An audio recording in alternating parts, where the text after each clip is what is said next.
So, up on the board today, the things that we're going to be covering regarding myofascial release of the back is broad plane, which we covered the other day. Today we're going to introduce skin rolling for the first time, and cross-handed stretch, which we've tried in Swedish, but in a very different way. We'll try it with the actual opposition today. Fascial spreading in the paraspinals, and then opposition stretching of myofascial release along the lateral line. Okay? So I'm going to go ahead and undrape the back. And then I'd also like to, depending on the timing of the demo, include some sort of deep forearm resting work in the glutes to follow up the back work.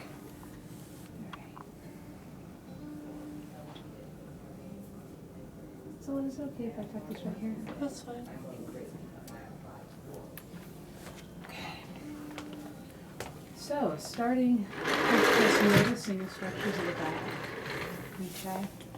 So you may have started with an interview process, but some of those things that you can notice right off the bat when you're looking at your client is whether or not their shoulders are even.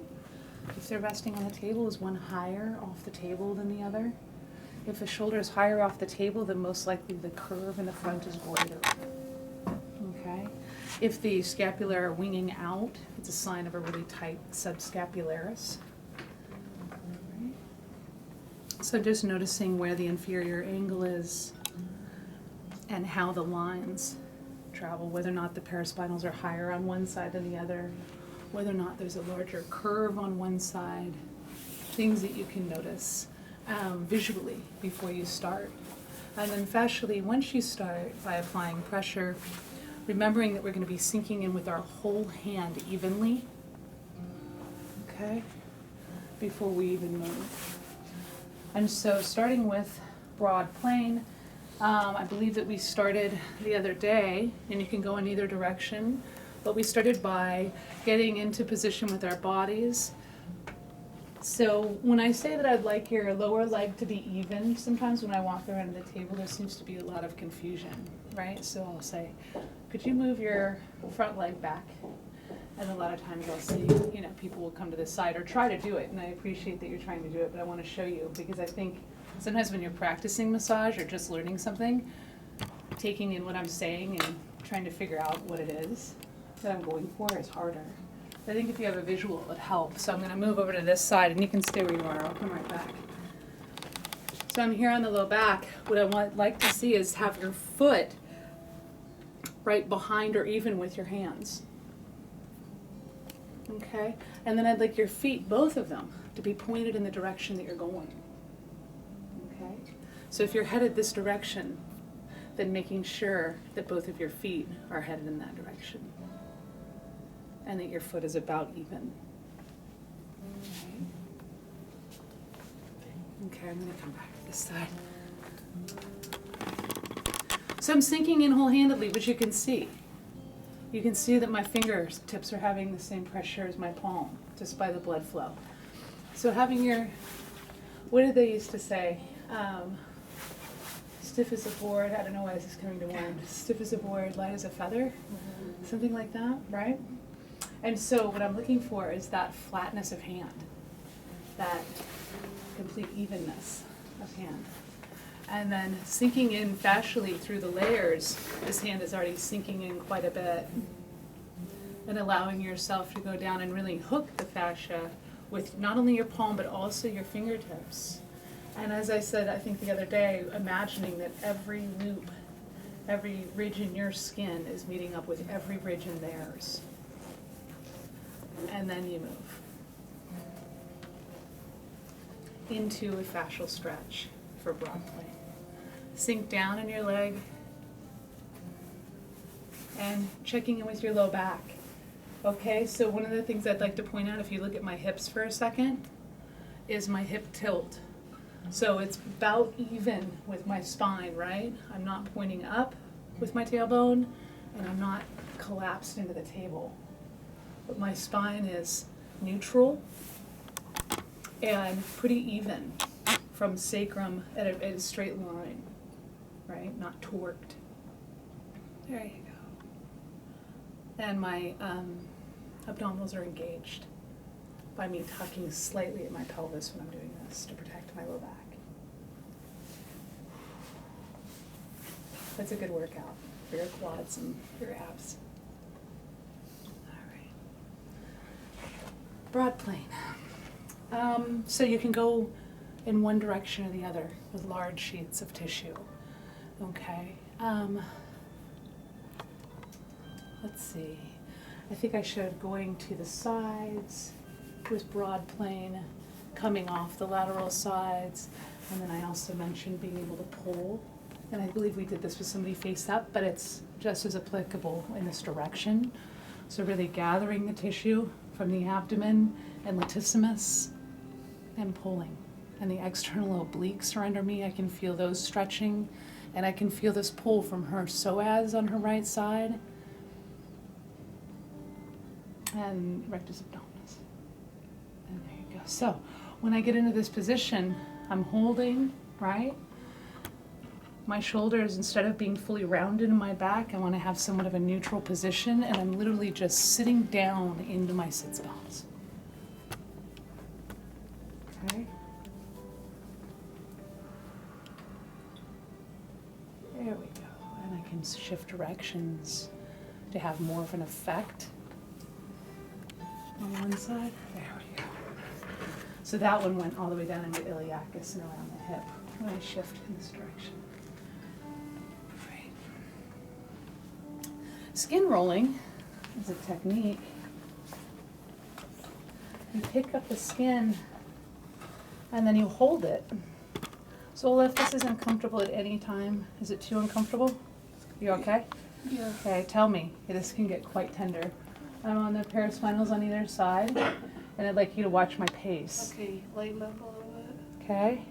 Right there? Yeah. How's that? It was like a little bit tender. Take a deep breath. So there may be some restriction, especially where it's tender, so you can stop and just do a very gentle movement and release the fascia from the spinous process and the transverse, and then move on. And you can see it's also pretty adhesed. Can you guys see how hard it is for me to start picking this up compared to where I was at the top, which was simple, but does it make sense that through the thoracic spine that this would be quite adhesed?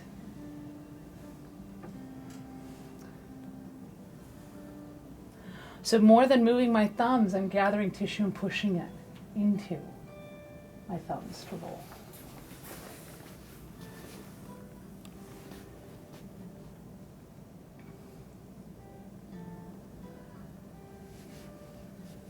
And you can see the blood flow coming into the areas that were very adhesed as it lifts up. Can everybody behind us? Can you guys see? Oh, that's tender too. Right here? Yeah. Okay. Take a deep breath right into the area. And exhale and tell me if the tenderness decreases. Yeah, it does. Okay, so then keep breathing. If the tenderness did not decrease, I would have let go. But if she's stretching it and the tenderness is decreasing each time, then it's releasing.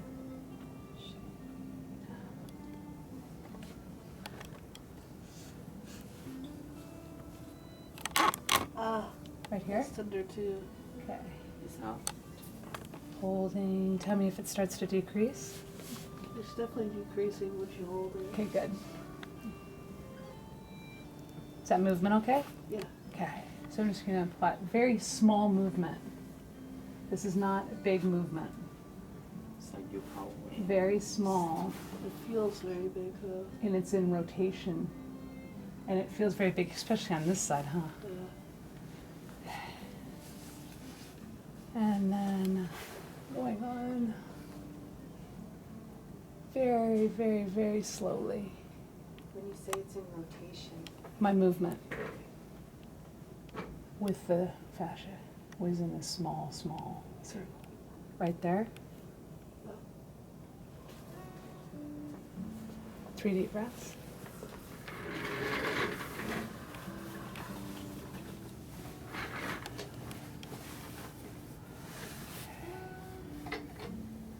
And That's about almost where it stops coming up. So if it stops coming up, I want to show you what that looked like again. I'm here, it was coming up easily, and then it's like I just stop. It's like I'm hitting a wall. And I can try to gather, but nothing's really coming, right? And you can see that. So the adhesion here is so great in the thoracolumbar aponeurosis that you just want to release it. Start warming it and releasing it first. If you run into an area with skin rolling that's too much, don't keep going. It really, really is pulling on those hydrogen bonds too much. And so all you have to do is warm it, and I can literally feel popping and cracking of fascia underneath me, even just with a warming technique of coming in this way. Can you tell what layer of fascia it is? Is it? I started superficial, Oh, right here. was that your hand or my back? The last one was my wrist.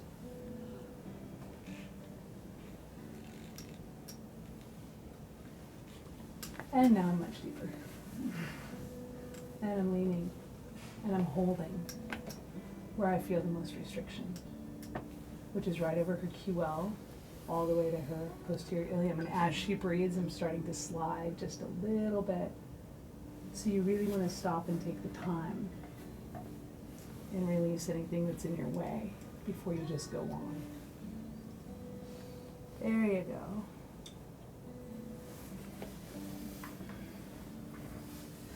And I'm going to see what this looks like now. Still really adhesed. I'm going to come back this way, and I'm also going to check out her sacrum.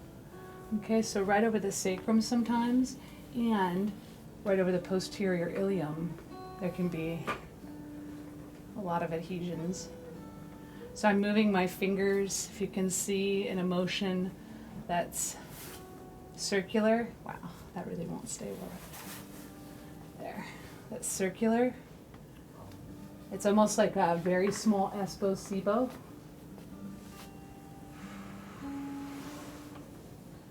That feels great. Clients really like this one. You see this? That's Good. called SIBO, right? Espo right now. Okay.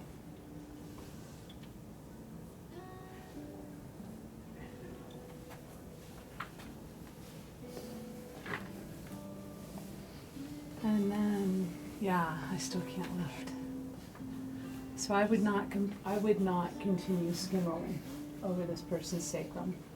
I would release the fascia of the sacrum and the posterior ilium, and I might continue it next session. If it doesn't come up, and it's that stuck and it won't come up once you've released everything else, go on. All right. And it's starting to, you can see. So if I worked for another, can you guys see this coming up now? Yeah. So if I worked for another 10 minutes, loosening up the lower paraspinals and the sacrum, it would come, all right? So I'm gonna go on to, skin rolling across the posterior ilium. So I was on the sacrum, that's okay. And the posterior ilium is here. So on some people you can continue to roll out over the posterior sacrum. And if it's particularly tight or too much, go back into broad plane. Sink, sink, sink, sink through the layers. Find a good stretch and hold.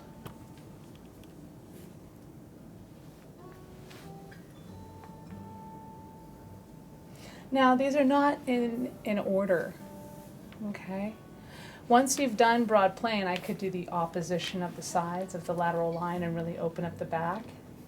Do more broad plane, maybe some twisting and thoracolumbar aponeurosis that I started to show you guys, right? That twisting and holding. Let that release, and then go back and try the skin rolling again, if that makes sense. Because then once you've loosened this up, the other side, then things will be moving a lot more.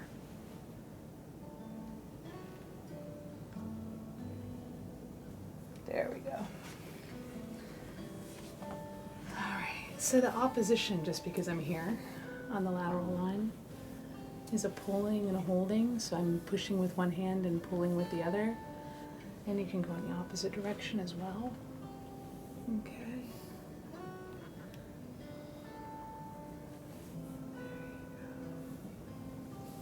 How's the pressure, Zola?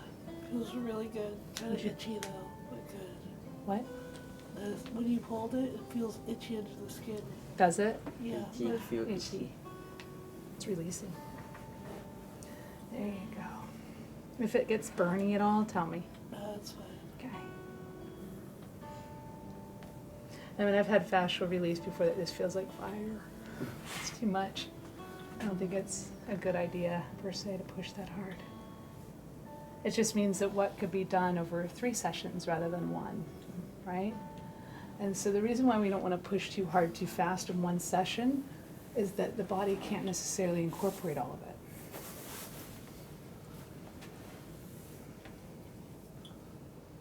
So I'm teaching you techniques that are so intensive and so effective, like pin and stretch. They're so therapeutically on the edge the entire time that you're working with somebody. You have to limit what you do to not overwork them. There you go. You see that opening? Yeah, this is the cross-handed stretch. There you go.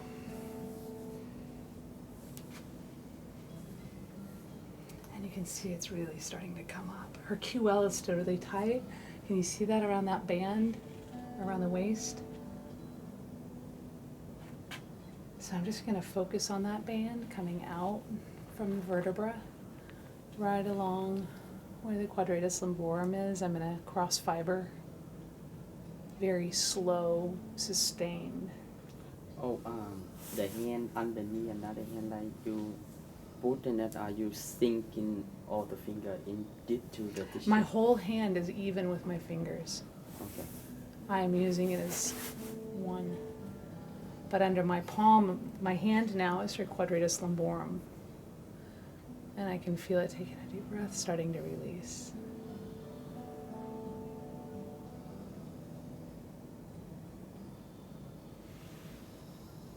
There we go.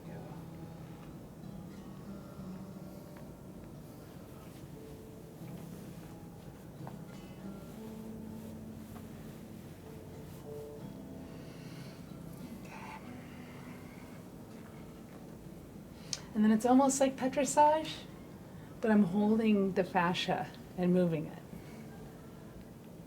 I think she called this in your book fascial twerking. Yeah, right.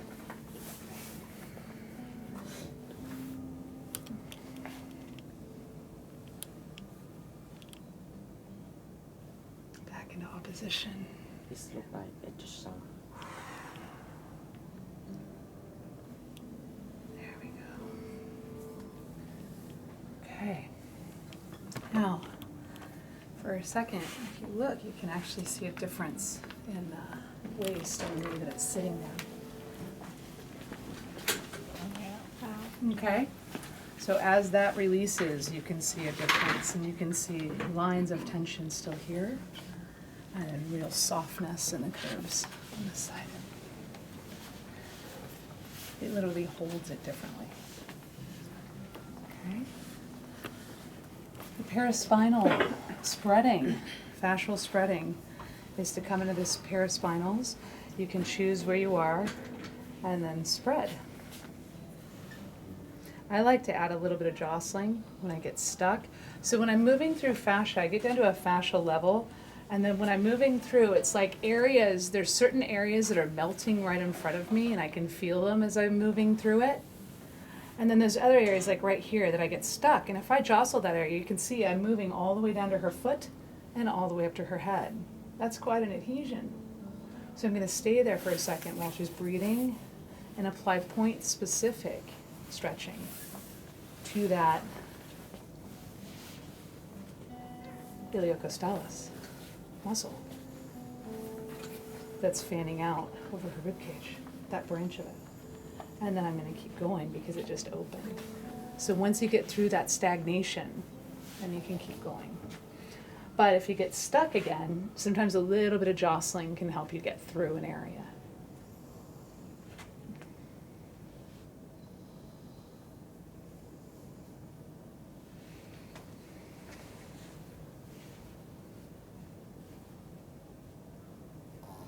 And you don't have to go all the way to the top and bottom. You can choose smaller areas and do the spreading and then move. Okay, this isn't a stroke that has to be done in one fell swoop. It can feel really good when you finally get there, but if you're finding bits and pieces that need to lengthen, then go into that one area and just sort of jostle through it, and then go on to the next area and then jostle through it. Okay, that's spreading. And you want to go all the way to the top and bottom, both. Through here and down to the lumbar region as well. All right, we've done opposition, we've done spreading in the paraspinals. Let's see, while I have you guys with the film, I'm going to show you one last thing that I was showing, I think, last class to some people. I'm not sure if I showed it to everybody. So the thoracolumbar aponeurosis is quite thick and quite a fascial sheath as far as it being one sort of triangular shape. And I like to not just release it with broad plane, but again, I have very little pressure. I'm not applying pressure to the spinous processes. I'm going across the spine, allowing my hands to sink into every ridge of their skin. Every ridge of my skin connects with every ridge of hers. And once that seal is made, without applying pressure, I can twist with all portions of my hand, using my lower body so that I'm not twisting too much in my wrist, elbow, or shoulder. Checking it with my neck to make sure that that twist isn't going up through my arm line. Right? So making sure your neck remains loose, continue twisting, and taking a deep breath, Sola. Into your low back, and then release, and that'll help me keep going. Okay, this is not a deep maneuver, this is definitely for superficial fascia, but it'll really help free up the region. Keep going. Breathe one more time. Into your low back for me, Zola. And then release. Okay. All right. And that will really apply, bring in some movement. And then I'm going to go in the opposite direction, because now you can see the motion that I was going in was this direction, and then see how much movement there is there now. And this side, there's next to none. So I'm going to twist in this direction now. Again, I do that seal really fast, so I'm going to lead you through it. So again, I'm feeling her skin, and then as I sink into the subcutaneous layer, I'm making that bond between our membranes so that we're moving as one when I'm twisting.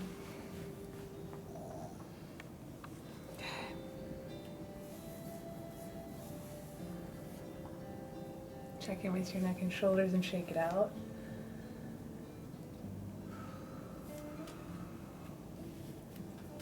Taking a couple deep breaths into your low back for me. One more.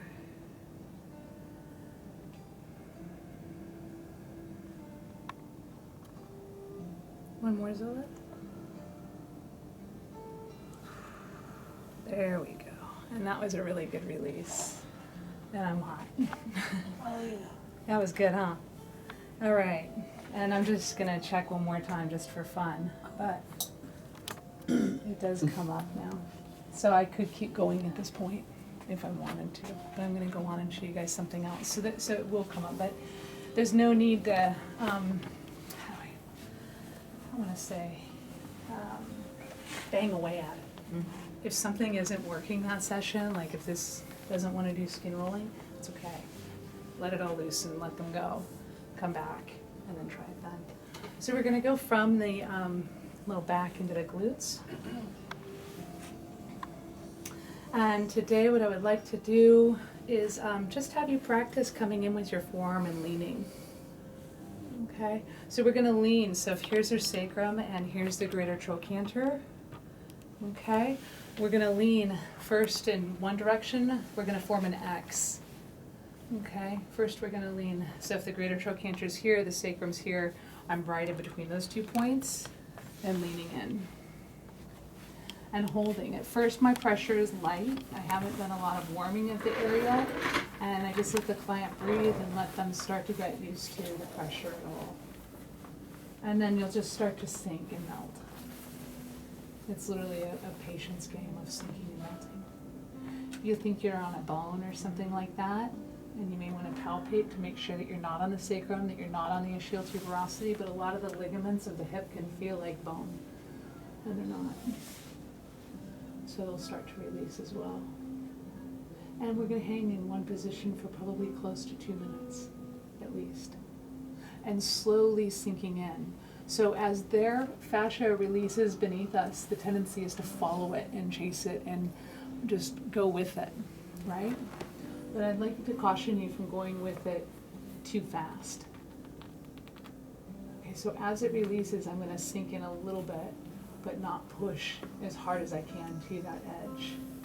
Because of the muscle spindles in fascia, the same as in muscles. If I go too far too fast, they'll contract.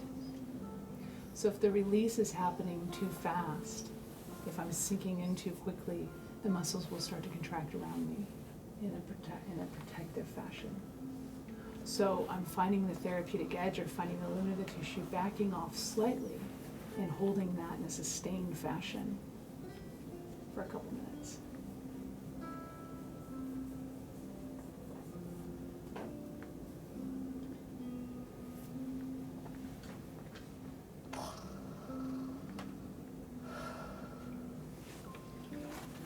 And then I'm going to switch directions. So greater trochanter is here, sacrum is here, and I'm just going to come in like my elbow is near the greater trochanter and just coming in at a slight angle in the opposite direction. Is that pressure okay? Yeah. Okay. And holding and holding. It's like watching plants grow, right? Fascia release. Did you see it? When I was little, in one of my classes, in one of my bio classes, they had us each had to do a garden and journal on it every day. And so I remember journaling about whether or not there was a new leaf, or watching for like a millimeter of growth in the stem or something. And it often comes to mind when I'm doing this style of work, because it's that sort of patience that it takes to do it. There we go. All right. And we're just looking for a general softening of the tissue. All right. Which there is. And then lastly, if you guys go ahead and move that for me. And if you guys could just either avert your eyes or move. Sometimes when there's somebody at the head of the table directly, it's hard to turn people. So just to protect your modesty, go ahead and turn over for me. Oh, you pull it right here with the Oh, sheet. sorry. There you go.